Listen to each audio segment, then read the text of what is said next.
आदरणीय अध्यक्ष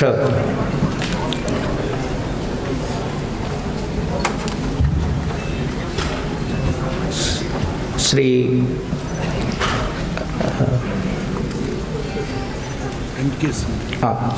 क्षमा कीजिए, प्रोफेसर M.K. सिंह जी,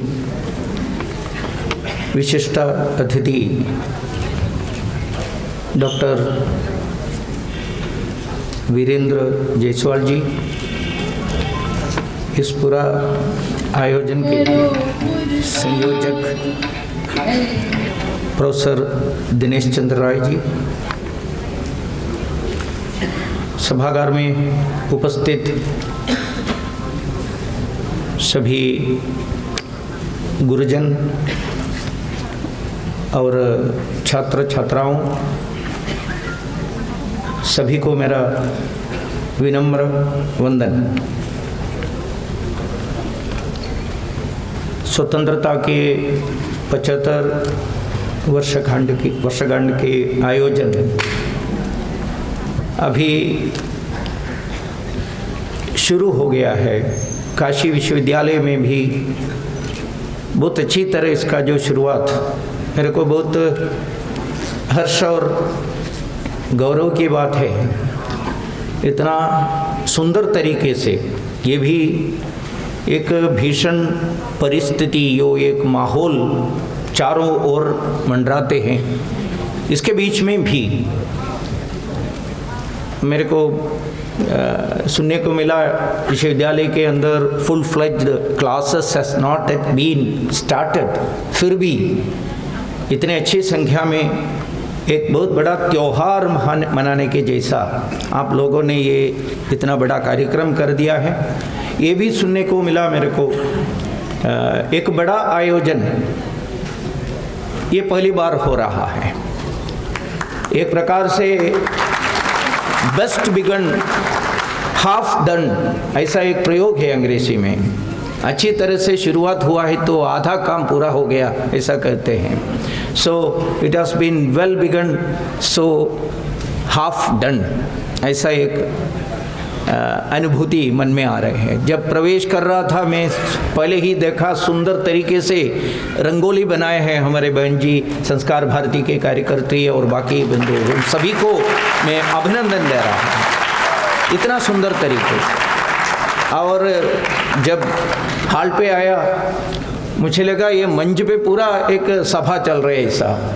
75 अपने भाई बहनों यहाँ के कला संगीत संकाय के नेतृत्व में वंदे मातरम गाने के लिए, कुलगीत गाने के, विश्वविद्यालय के सुप्रसिद्ध सुमधुर सुंदर कुलगीत गाने के लिए यहाँ खड़े हैं।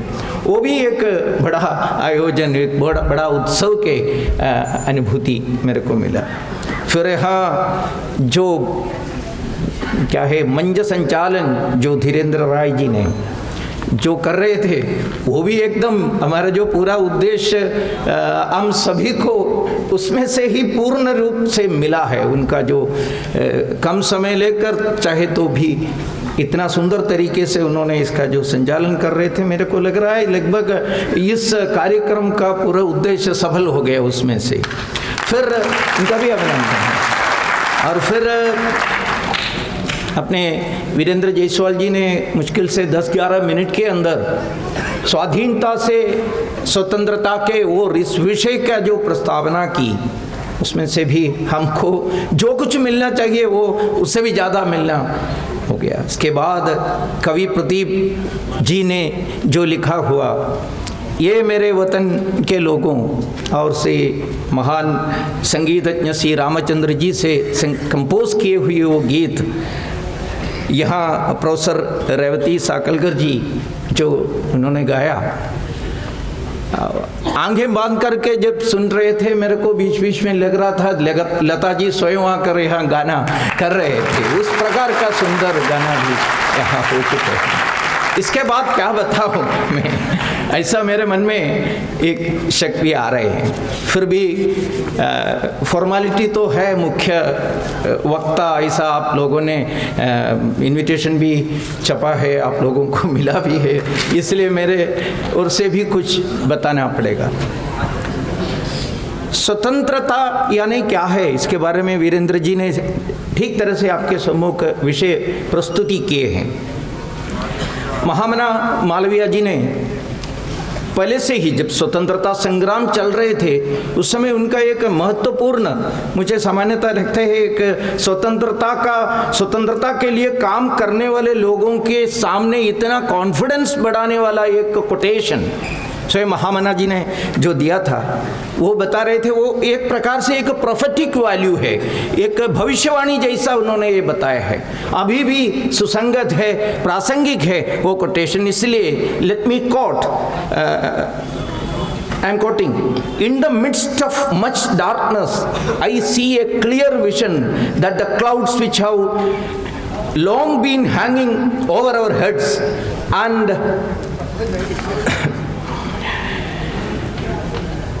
और our heads are lifting, हमारे ऊपर जो हैंग कर रहे हैं तो डार्कनेस, अंधकार, वो एक के बाद एक हट रहा है।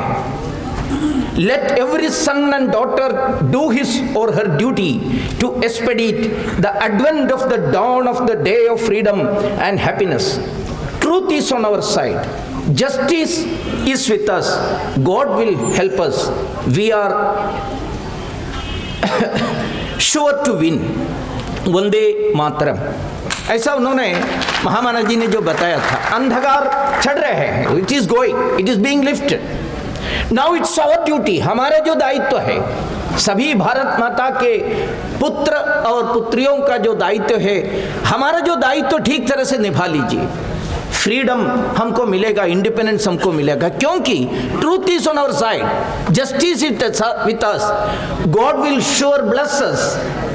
ऐसा है तो we are sure about our win, we are sure. 1947 अगस्त 14 और 15 के बीच का जो मिडनाइट में, आधे रात में हमको सेल्फ रूल मिला है। स्वाधीनता के लिए मैंने अंग्रेजी में ऐसा शब्द प्रयोग कर रहा हूं, सेल्फ रूल मिला। ज्यादातर अगर ट्रांसलेट करना है तो स्वराज हमको मिला, अपना जो स्टेट मिला, गवर्नमेंट मिला। लेकिन स्वतंत्रता, ठीक तरह से स्वतंत्रता लाने के लिए और मेहनत करना पड़ेगा। सही में वो शब्द का अर्थ ठीक तरह से समझाए तो what is the meaning of स्वतंत्रता? स्व के आधार पर देश के सभी क्षेत्र में अपना तंत्र अगर आपको एक्सपेरिमेंट कर सकते हैं तो स्व के आधार पर, उस देश के स्व के आधार पर, सेल्फहुड के आधार पर। ये स्वतंत्रता संग्राम भी एक प्रकार से it was a battle for selfhood. स्वत्व के जो युद्ध हमने किया था, स्वत्व के लिए, स्व के लिए जो युद्ध किया, इसका नाम है स्वतंत्रता संग्राम। ऐसा नहीं था केवल पॉलिटिकल फ्रीडम के लिए भारत के स्वतंत्रता संग्राम के नेता लोगों ने युद्ध किया है, ऐसा नहीं था। महामना ने ये महान सरस्वती मंदिर की स्थापना इसलिए की, ये स्वतंत्रता संग्राम के हिस्सा इस रूप में भाग इन्होंने स्थापना किया है। एजुकेशन के क्षेत्र में, शिक्षा के क्षेत्र में स्वतंत्रता, इसके लिए इसकी स्थापना किया। इस हिसाब से वी आर सिटिंग, मैं तो यहाँ एक तीर्थ में आए हैं, स्वतंत्रता संग्राम के एक महत्वपूर्ण सिंबल, स्वतंत्रता पाने के लिए जो प्रयास हमारे पूर्वजों ने जो किया है, इसका महत्वपूर्ण एक प्रतीक में, सिंबल में मैं खड़ा, उस दृष्टि पर इसको देखना चाहिए। इसलिए उन्होंने कहा फ्रीडम जो आ जाएगा, हमको स्वातंत्र्य जो मिलेगा, लेकिन हम लोगों ने इसके लिए खूब मेहनत करना पड़ेगा, अपने जो दायित्व निभाना पड़ेगा। स्वतंत्रता संग्राम में जो भाग लिए हुए महान विभूतियों ने, वीर पूर्वजों ने, जिन सपना को पूरा करने के लिए उनके जिंदगी उन्होंने न्यौछावर किया है, समर्पित किया है, क्या हम भी उस प्रकार का जो जिंदगी जी रहा है क्या अभी भी? Whether we are following those ways, whether we are remembering them properly. Bharat के स्वतंत्रता संग्राम में भाग लिए हुए लोगों के जो चित्र हमारे जो पोस्टर में, कुछ लोगों को प्रतिनिधित्व के रूप में, रिप्रेजेंटेटिव कैरेक्टर पे कुछ फोटोस हमने लगाए हैं, क्या सभी लोगों के फोटो हमारे मन में, चित्र हमारे मन में आ रहे हैं क्या? क्या हम सोच रहे हैं क्या हम जो स्वतंत्र वायु, जीव वायु का अनुभव कर रहे हैं अभी, वो स्वतंत्र वायु में जिन जिन व्यक्तियों के खून पसीना और आंसू है वो हम याद करते हैं क्या? उसका सुगंध हमको मिलते हैं क्या हर दिन हर पल? तब जाकर आप सही अर्थ में महामना ने जो बताया है ना, आपने जो ड्यूटी निभा रहे हैं with utmost sense of gratitude, कृतज्ञता के उच्च इस दृष्टि पर महान भावनाओं के साथ साथ हम उनको याद करते हैं क्या? याद अगर करना है तो उनके सही हिस्ट्री आपके सम्मुख होना चाहिए, इतिहास हमारे सामने होना चाहिए। भारत के स्वतंत्रता संग्राम के सही history, I am asking to the professors who are sitting here, who are teaching history to the history students specially, whether we are teaching to the students about the real history of our independence struggle, the comprehensive history of our freedom struggle. और अभी हमारे जो संचालक ने जो पहले बताया था, कुछ चुने गिने कुछ लोगों के परिवार के हिस्ट्री हम सिखाते हैं क्या? स्वतंत्रता संग्राम यानी किसी एक परिवार का, नहीं तो दो परिवार का, घर के उनके रसोई घर का काम है क्या स्वतंत्रता संग्राम? स्वतंत्रता संग्राम अलग है, ये अनोखा है। It was a landmark movement in every sense of the word, it was a landmark movement. पूरे विश्व में इस प्रकार का भारत के स्वतंत्रता संग्राम के जैसा एक मूवमेंट नहीं हुआ है। मैं केवल अहंकार से, देशगत अहंकार से नहीं बता रहा हूं। थोड़ा सा आप पूरे विश्व के एंटी कॉलोनियल मूवमेंट्स को पढ़ लीजिए, आपको मालूम होगा इसका जो भारत का स्वतंत्रता संग्राम के जो खासियत, इंपॉर्टेंस, इसका जो व्यापकता, ये कहीं पर आपको नहीं मिलेगा। क्यों ऐसा करें? First and foremost importance or significance of our independence struggle was it was a long and very long movement. ये तो अभी अभी शुरू हुआ ऐसा नहीं है। कुछ लोग कहते हैं 1895 में एक पॉलिटिकल ऑर्गेनाइजेशन किसी एक अंग्रेजी व्यक्ति ने शुरू किया, तब से लेकर इंडिया का इंडियन नेशनल स्वतंत्रता के मूवमेंट शुरू हो गया, ऐसा कुछ लोग कहते हैं। 1885 में 1885 में कौन सा ऑर्गेनाइजेशन शुरू हुआ ये मैं विस्तार से यहाँ नहीं बता रहा हूँ। उस ऑर्गेनाइजेशन के नाम पे इंडियन नेशनल ऐसा होने से भारत के नेशनल मूवमेंट शुरू हुआ, ऐसा विश्वास रखने वाले बहुत सारे लोग हमारे देश में हैं। उनको सिखाना पड़ेगा भारत के स्वतंत्रता संग्राम 1885 में नहीं हुआ, शुरू नहीं हुआ। जब पहला कॉलोनियल आक्रांता ने भारत के अंदर उनके पांव रखा, तब से हमारे स्वतंत्रता संग्राम शुरू होगा। At that point of time, not at the point of time when a political organization as a strategy of colonial masters was started here. It was a strategy. The very same person has said that I have started a safety wall today. I have founded a safety wall today. एक safety wall मैंने शुरू किया, ऐसा उन्होंने बताया था, founder ने स्वयं। लेकिन भारत की स्वतंत्रता संग्राम उसके साथ नहीं है, उसके भी पहले मैंने जो बताया, अगर पहला जो दिन अगर सोच लिया है तो इन 1498 at the fag end of the 15th century, 15वीं सदी के अंत में जब पुर्तगाल फोर्सेस भारत के मेरा केरल में कालीकट के कापाड बीच के अंदर आ गया, पहला स्टेप रखकर, उस समय मलबार के केरल के जो मलबार के हिंदू राजा समूर ने जब उनको पता चला ये व्यक्ति ये लोग आ गया, Vasco da Gama and Portugal force इसलिए नहीं आए हैं, केवल ट्रेड के लिए नहीं आए हैं। ये भी हमारे एक गलतफहमी है कि wrong narrative regarding independence struggle. ऐसा कहते हैं ये कॉलोनियल मास्टर्स आने से हमको बहुत ज्यादा फायदा मिला है। सबसे ज्यादा फायदा क्या है? वो ट्रेड के लिए आए, इसलिए हमारे भी बहुत सारे चीजें पूरे विश्व में जाना प्रारंभ किया। सही है क्या? वो लोग केवल ट्रेड के लिए आए हैं क्या?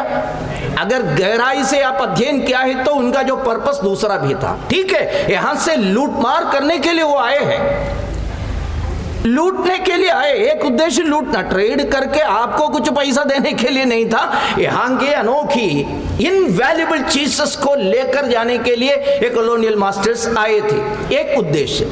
लेकिन महत्वपूर्ण दूसरा भी एक उद्देश्य था।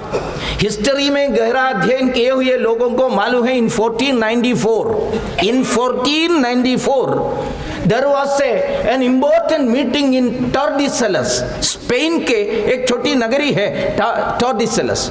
वहां दो क्रिश्चियन एम्पायर्स के राजा को, एम्परर्स को बुलाया मारपापा ने, पोप ने, टॉर्डिसेलस। What was the discussion? Only one discussion. How the whole earth can be divided among these two Christian emperors. I am not talking anything against a religion. But Pope ने ये meeting, टॉर्डिसेलस meeting बुला के ये दोनों के बीच में दो कौन है? Spain was the one of the most strong emperor of that time, Christian emperor, Spain और पुर्तगाल। ये दोनों को पोप ने बताया, स्पेन जरा वेस्ट में जाओ, वेस्ट पूरा आपका है। हाँ, सिर्फ it was his hereditary property, पूरे अर्थ यानी उनके हेरिडिटरी प्रॉपर्टी, ऐसा उन्होंने बांट लिया। गिवन स्पेन को बताया, पाश्चात्य सभी राज्य आप देख लीजिए, पौरस्त्य यानी पूर्व की ओर पुर्तगाल जाइए। So that was the starting point of this colonial masters advent and adventures.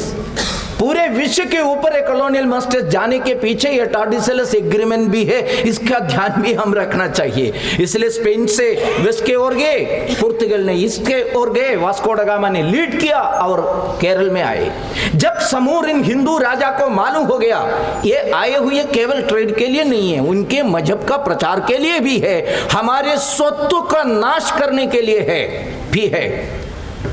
On the very moment we started retaliation, हमारा रेस्पॉन्स भी प्रारंभ हो गया। इसका मतलब एंटी वेस्टर्न कॉलोनियल जो युद्ध, भारत के स्वतंत्रता संग्राम का जो आयु, इसका जो कालखंड अगर देखा है तो 500 साल से ज्यादा है। इतना लंबा स्वतंत्रता संग्राम भारत का है। That is the first and foremost. पुर्तगाल के बाद डच आए, फ्रेंच आए, फिर ब्रिटेन आए। कुछ लोग कहते हैं ब्रिटेन भारत के अंदर ब्रिटिश ईस्ट इंडिया कंपनी करके आए। 1757 में पलाशी के युद्ध के बाद पूरे भारत को कब्जा में ले लिया। इसलिए ब्रिटेन के खिलाफ युद्ध का नेतृत्व दिए हुए जो सिराजुद्दौला भारत के स्वतंत्रता संग्राम के पहला आइकॉन है, ऐसा विश्वास रखने वाले लोग भी अभी भी है। मैं अभी भी 2-3 महीने पूर्व दिल्ली के आसपास में एक ऑडिटोरियम में 75th year of Indian independence से जुड़े हुए एक एग्जीबिशन देखने के लिए गया था। एक पर्टिकुलर पॉलिटिकल आइडियोलॉजी को सामने रखने वाले कुछ लोगों ने इसका आयोजन किया था। वहां जाकर देखने के लिए गया। फर्स्ट फोटो देखकर पिक्चर देखकर मेरे को शौक आ गया। फर्स्ट फोटो वाज पलाशी युद्ध का, यानी स्वतंत्रता संग्राम वहां से शुरू हुआ। ठीक है, छोड़ दो, ऐसा करके फिर अंदर गया। दूसरा फोटो मेरे को देखने को मिला, दैट वाज सिराजुद्दौला। नीचे लिखा है the icon, the first independence struggle शुरू किए हुए व्यक्ति सिराजुद्दौला, ऐसा दिखा था। ये है हमारा हिस्ट्री टीचिंग। सॉरी टू से before the great intellectuals of Kashi, ऐसे लोगों के सामने ये बताने के लिए मेरे को शर्म आ रही है, इसलिए मैं फिर भी बताना पड़ेगा। हमारे जो हिस्ट्री टीचिंग इस प्रकार का टीचिंग दे रहे हैं, Sirajuddaulah was the first independence struggle leader and icon of Indian independence struggle, ऐसा दिखा रहे थे। Was it true? नो। आप में से कितने लोगों को मालूम है दिस सो कॉल्ड पलाशी युद्ध कितने घंटे का था, कितने दिन का था, कितने महीने का था? इट वॉज शॉर्टेस्ट युद्ध एवर, 11 आवर्स, 11 घंटे। इनका जो ये so called icon Sirajuddaulah flee away from the युद्ध स्थली विद इन 1 आवर। 1 घंटे के बाद वो फ्ली किए और जाकर कोलकाता के उनके जो महल पे जाकर कितना सोना ज्वेल सब लेकर चल सकते हैं और बीवियों को भी साथ में ले जा सकते हैं। उस बहाने में वो वस्त्र पहनने के लिए भी भूल गया, ऐसा भी लोग कहते हैं, लेकिन मेरे को कोई इसका सबूत नहीं है। वहां से उन्होंने भागे and he is being considered as the first independence struggle leader and icon. How many of you are aware of the fact that when Sirajuddaulah was defeated, Kolkata was celebrating that defeat. I am not saying that Kolkata and Bengal के लोग सब भारत के विरोधी थे, Britain के पक्ष में थे, ऐसा नहीं था। They were suffering like anything for the last 1.5 years under the new age Aurangzeb. New age Aurangzeb इस रूप में इन्होंने कितना क्रूरता कोलकाता के हिंदू लोगों के ऊपर कर रहे थे, इसलिए उनके डिफीट को मना रहे थे वो लोग। They were celebrating like anything. I am not with that. I am not with that. फिर भी मैं बता रहा हूं that was a situation. फिर भी हम सोच रहे हैं that was the first independence struggle or the leader or the icon. लेकिन इसके भी 16 years back, let me tell you, 16 years back, that is in 1741, मैं आप लोगों के मन पे बहुत सारे सालों के साल बताकर, ईयर्स बताकर थोड़ा ये कॉम्प्लेक्स कर रहे हैं क्या मुझे पता नहीं, लेकिन ये हिस्ट्री हम बता रहे हैं इसलिए बताना पड़ेगा। In 1741, 16 years before 1757, Dutch forces attacked South India. Dutch forces under the mighty leadership of Din Ilai, उनके नेतृत्व में भारत के दक्षिण में केरल के ट्रावनकूर राज्य के ऊपर आक्रमण कर रहा था। At that point of time, Dutch was the mightiest naval force in the whole world. पूरे विश्व के सबसे जबरदस्त स्ट्रॉन्गेस्ट नेवल फोर्स डच का था। इसके तुरंत पहले दो महायुद्ध इंग्लिश डच एंग्लो डच युद्ध हुए थे। इंग्लिश को पूरी तरह धरास्त कर दिया था, ध्वस्त कर दिया था Dutch. That is why I am saying Dutch was the mightiest naval force at that point of time. Again, I would like to remind you, at that point of time, naval forces were the mightiest forces. Naval force अगर mighty हो गया है तो पूरे विश्व को सत्ता कर सकते हैं, ऐसा स्थिति था। सच्चे Dutch, the strongest force, attack the tiny kingdom of Bharat. एक टाइनी किंगडम, छोटा सा kingdom, Travancore. Travancore was ruled by Veera Marthanda Varma of Kerala. Marthanda Varma, he hasn't got, सही में उनके पास बहुत बड़ा नेवल फोर्स नहीं था, लेकिन देशभक्ति था, धीर वीर था, और उन्होंने कैसे युद्ध करना है और कैसे क्लाइमेट को यूज करना है, मौसम को भी कैसे यूज करना है, समुद्र के लहर का कैसा यूज करना है, ये पता था। ये सब जानकारी को सामने रखकर he defeated Dutch like anything, and the chieftain of Dutch force was taken as war of prisoners.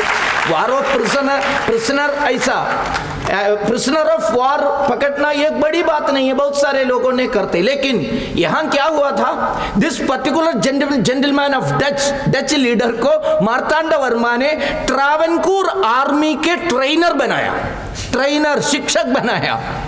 ये बनाने के पीछे भी एक कहानी है, लेकिन कहानी बताए तो समय बहुत ज़्यादा निकल जाएगा, इसलिए थोड़ा सा मैं इशारा कर रहा हूँ।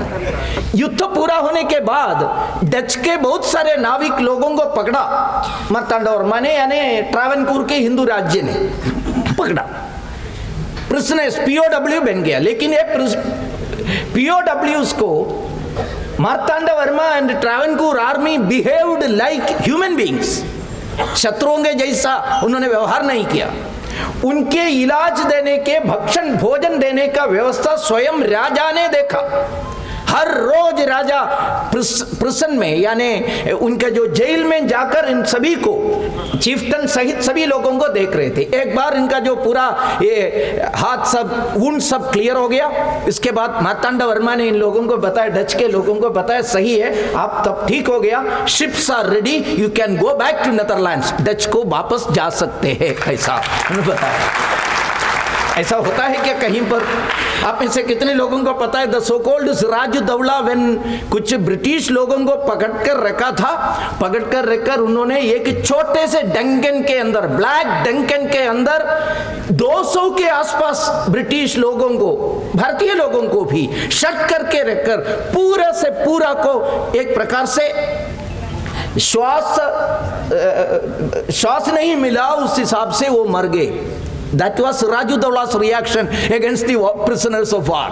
But मार्तांड वर्मा ने ऐसा व्यवस्था किया, पैसा खर्चा करके इनके चिकित्सा पूरा किया, और उसके बाद शिप्स तैयार करके रखा, यू कैन गो बैक। उस समय ये उनका जो डिनलॉय, मैंने जो बताया था, डच का जो कमांडर, उन्होंने बताया, सर जाने की इच्छा मेरे मन में है, लेकिन मेरे राजा के बारे में सोचकर मेरे को डर आ रहे हैं। मेरा राजा आपके जैसा नहीं है। जब मैं डच में वापस आ गया तो उन्होंने मेरा गला काट देंगे, इसलिए मुझे जा नहीं सकते। I am ready to serve you. दोनों हाथ जोड़कर उन्होंने मार्तांड वर्मा को बताया, I am ready to serve you. How many of our history books have got this history, this independence struggle? इस इंडिपेंडेंस स्ट्रगल का जो कहानी या सच्चाई कितने हिस्ट्री बुक्स में है? Colachel war. Sardar K M. Panikkar, the noted renowned historian, he wrote in one of his books that but for Kolachal war, the Indian history would have been something different. But for Kolachal war अगर हुआ नहीं है तो भारत के पूरा इतिहास दूसरा होने की संभावना था।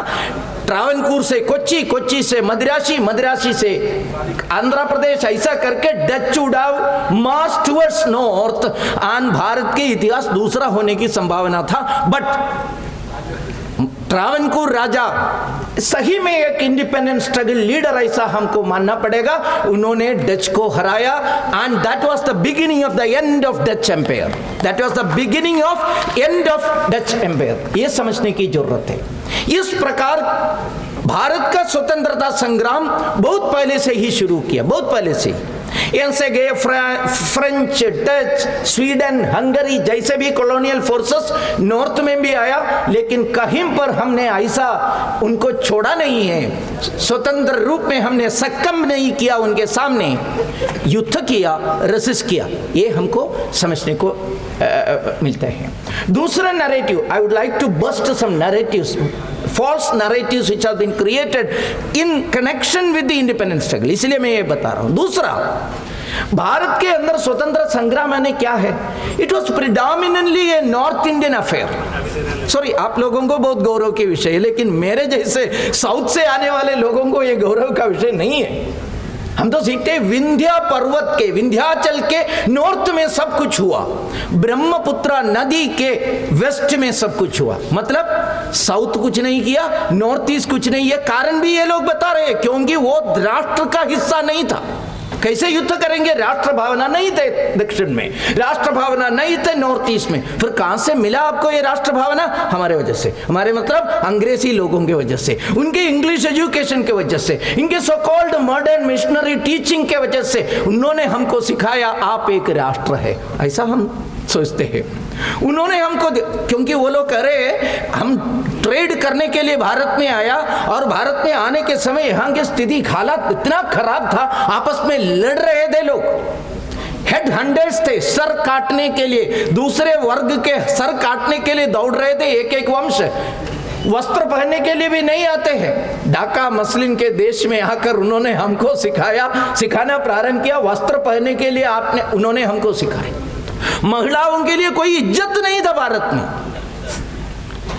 शक्ति सहित में शिवम शिवम, शक्ति विहीनम शवम शवम, ऐसा कहने वाले एक देश में आकर इन लोगों ने बताया महिलाओं की इज्जत उनके वजह से हमको मिला।